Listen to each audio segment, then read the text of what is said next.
Hello friends, जैसा कि मैंने आपसे प्रॉमिस किया था कि मैं धीरे धीरे आपकी साइंस को धीरे धीरे टॉपिक वाइज कंप्लीट कराता चलूँगा। तो आज मैं आप लोगों के लेके ले गया हूँ ऑफ-बाउ प्रिंसिपल, जिसे हिंदी में कहते हैं ऑफ-बाउ का नियम।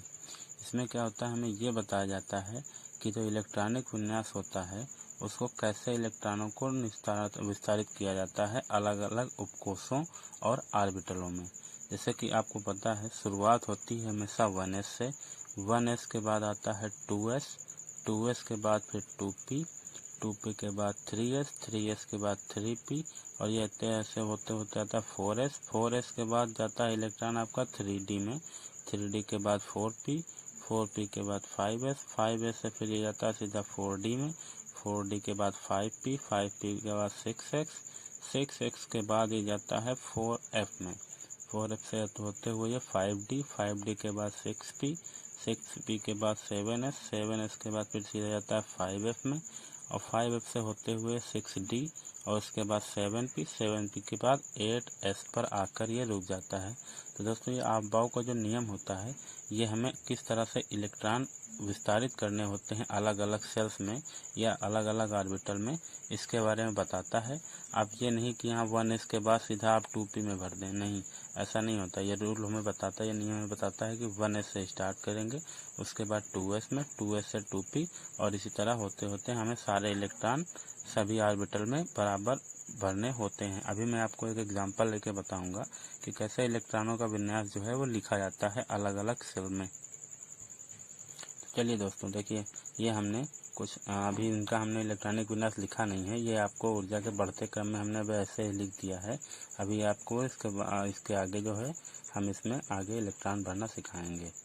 जैसे हमने लिखा पहले 1s, 1s के बाद 2s, 2s के बाद 2p, 2p के बाद 3s, 3s के बाद 3p, 3p के बाद 4s, 4s के बाद 3d, 3d के बाद 4p, और 4p के बाद 5s, और इसी तरह से आगे भी होता है जो हमने लिखा नहीं है।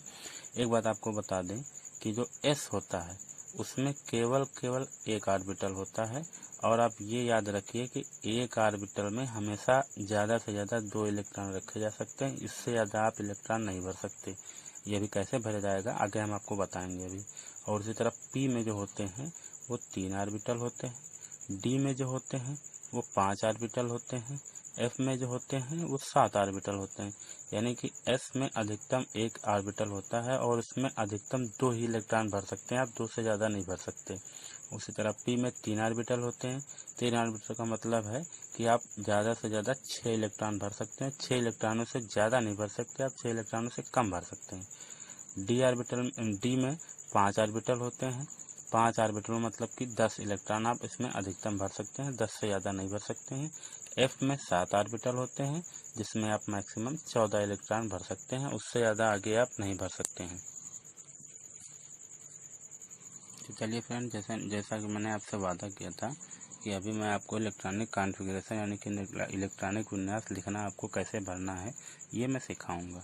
तो देखिए, ये जो 1 होता है, ये जो इसके नीचे लिखा है, इसका कहते हैं परमाणु क्रमांक, यानी कि हाइड्रोजन का परमाणु क्रमांक 1, हीलियम का परमाणु क्रमांक 2, लिथियम का परमाणु क्रमांक 3, बेरिलियम का परमाणु क्रमांक 4, बोरान का परमाणु क्रमांक 4, और ऐसे ही नीचे चलता रहता है। इन तत्वों का परमाणु क्रमांक ही है ये। तो इसमें क्या होता है, जो इलेक्ट्रॉनों की संख्या होती है वही उसका परमाणु क्रमांक होता है। जैसे कि हाइड्रोजन है, तो हाइड्रोजन में जो इलेक्ट्रॉनों की संख्या है वो 1 है, क्योंकि इसका परमाणु क्रमांक कितना है, 1 है। तो इसको हम देखो कैसे भरेंगे, इसमें करेंगे 1s1 बस, क्योंकि इसमें एक ही इलेक्ट्रॉन था जो हमने भर दिया, और बाकी के अदर वाले सारे के सारे 0 होंगे, यानी कि यहाँ भी 0, यहाँ भी 0, यहाँ भी 0, यहाँ भी 0, और ऐसे ही चलता रहेगा। जैसे जैसे हम तत्वों के साथ आगे बढ़ेंगे वैसे वैसे इनका भी इलेक्ट्रॉनिक विन्यास बढ़ता चला जाएगा। जैसे कि यहाँ पे हीलियम है, हीलियम का परमाणु क्रमांक होता है 2, और हमने आपको बताया कि s में केवल आप मैक्सिमम 2 ही इलेक्ट्रॉन भर सकते हैं, 2 से ज़्यादा नहीं भर सकते। तो यहाँ पर भर देंगे 1s2, और ऊपर की तरह ये वाले सभी भी 0 हो जाएंगे। फिर आ जाइए लिथियम पे, इसका परमाणु क्रमांक है 3। तो आपको हमने बताया है कि हमेशा केवल इसमें आप 2 ही इलेक्ट्रॉन भर सकते हैं, 2 होने के बाद आप दूसरे में शिफ्ट कर दीजिए। जैसे यहाँ पे हमने 1s2 भर दिया, अब बचा 1 इलेक्ट्रॉन, तो वो यहाँ पे आ जाएगा। तो देखिए 2 और 1 मिलाकर इसके लिए परमाणु क्रमांक 3 था, यानी कि इलेक्ट्रॉनों की संख्या इसमें 3 है, इसलिए 3 हो गए। आ जाइए बेरिलियम पे। इसमें हम भरेंगे 1s2 और 2s2, यानी कि बेरिलियम का 4, तो इसका हो जाएगा 1s2, ये हो जाएगा 2s2, यानी कि 2 मिलके हो जाएंगे 4। बाकी के सभी जो तत्व हैं, मतलब कि जो ऑर्बिटल्स हैं, उनका जो परमाणु वो इलेक्ट्रॉन होगा वो 0 होगा, क्योंकि अभी हमारे पास उतना इलेक्ट्रॉन ही नहीं है कि हम आगे इसमें भर सकें। तो जैसे जैसे तत्वों का परमाणु क्रमांक बढ़ता जाएगा, वैसे वैसे इलेक्ट्रॉन आगे भरते चले जाएंगे हम। तो देखिए आ गया बेरिलियम के बाद बोरॉन। बोरॉन का यानी कि 1s2, 2s2 और इसमें 1। आप s में 2 से ज़्यादा इलेक्ट्रॉन नहीं भर सकते। अगर दो से आगे इलेक्ट्रॉन है तो आपको अगले वाले ऑर्बिटल में शिफ्ट करना होगा। आ जाइए कार्बन पे। इसका लिखेंगे हम 1s2, 2s2 एंड 2p2। तो देखिए 2 2 4 4 2 6। आ जाइए इसका 1s2, 2s2 और इसमें 2p3 हो जाएगा, क्योंकि p में मैक्सिमम इलेक्ट्रॉन आप 6 भर सकते हैं, तो आप p में बढ़ा सकते हैं, लेकिन s में आप 2 इलेक्ट्रॉन से ज़्यादा नहीं भर सकते। आ जाइए ऑक्सीजन का, तो 2 2s2 एंड 2p4 हो जाएगा यहाँ पे 2p4। इसमें आ जाइए 1s2, 2s2, 2p5, इसमें 1s2, 2s2 एंड 2p6। अब यहाँ देखिए p में हमारे 6 इलेक्ट्रॉन अधिकतम हो गए। अब अगला जब सोडियम का लिखेंगे तो इसमें 6 लिखेंगे, लेकिन जो आगे 1 इलेक्ट्रॉन बढ़ेगा वो हम इसमें शिफ्ट करेंगे।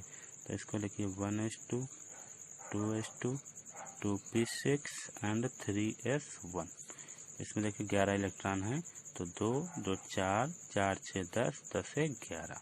आप p में 6 इलेक्ट्रॉन से ज़्यादा नहीं भर सकते हैं, उसके लिए आपको अगले वाले ऑर्बिटल में शिफ्ट करना होगा इलेक्ट्रॉन को। चलिए इसमें भरते हैं, तो 1s2, 2s2, 2p6 and 3s2। आगे आ जाइए 1s2, 2s2, 2p6 and 3s2। अब देखिए यहाँ पे एल्युमिनियम का है 13, परमाणु क्रमांक 13 है, तो इसमें अब 2 2 4 4 6 10 10 2 12, 1 इलेक्ट्रॉन बढ़ा जो हम इसमें भर देंगे, यानी कि 3p1 में। उसके बाद आ जाइए 1s2, 2s2, 2p6, 3s2 and 3p2 हो जाएगा। फिर आ जाइए 1s2, 2s2, 2p6, 3s2 and 3p3। तो इसमें काउंट करिए, इसका मैक्सिमम इलेक्ट्रॉन होंगे 15, इसमें है, इसका परमाणु क्रमांक 15, तो इसमें 15 इलेक्ट्रॉन होंगे। तो 2 2 4 4 6 10 10 2 12 और 12 3 15। बाकी के जो ऑर्बिटल्स हैं वो अभी हमें इतने इलेक्ट्रॉन नहीं है कि हम इनमें आगे भर सकें। तो आने वाले तत्वों में हम इसमें भी इलेक्ट्रॉन आपको भरना सिखाएंगे, और ये बताएंगे कि कैसे दिखाएंगे कि आप एक ऑर्बिटल में केवल 2, जैसे एस ऑर्बिटल है तो इसमें आप केवल 2 ही इलेक्ट्रॉन भर सकते हैं। पी ऑर्बिटल है, इसमें आप मैक्सिमम 6 इलेक्ट्रॉन भर सकते हैं। इसी तरह आपको डी भी बताएंगे, जिसमें मैक्सिमम आप 10 इलेक्ट्रॉन भर सकते हैं। तो उसको देखने के लिए आप हमारे चैनल को सब्सक्राइब जरूर करें। मैं जल्द ही आप लोगों के लिए वो वीडियो भी लाऊंगा। अभी तक मैंने आपको 15 तक का परमाणु क्रमांक के इलेक्ट्रॉनिक विन्यास लिखना सिखाया है।